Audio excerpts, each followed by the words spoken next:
மோடி அவர்களுடைய பிளான் என்ன அப்படின்னு பாத்தீங்கன்னா ஒன் இந்தியா ஒன் நேஷன் தான். அதை நோக்கி அவர் போய்கிட்டே இருக்காரு. பக்கத்துல உட்காந்து நம்ம இபிஎஸ் செம்மையா மிச்சர் சாப்பிட்டு இருக்காருன்னு தான் சொல்லணும். ஆனா திராவிட மாடல் அரசு களத்துல இறங்கி வேலை பார்த்துட்டு இருக்கு.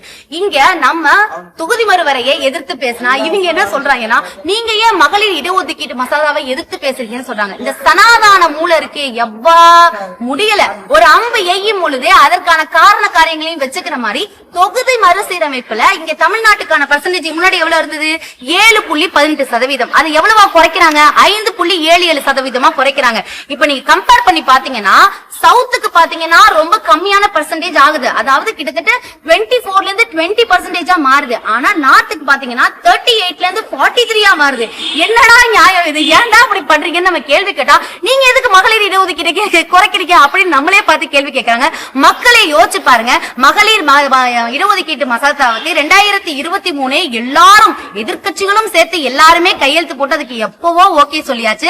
ஆனா அத 131 சட்ட மசோதா கூட 334 ஏவ இணைச்சு இங்க பயங்கரமா கபட நாடகம் ஆடிக்கிட்டு இருக்கிறது பிஜேபி தான்.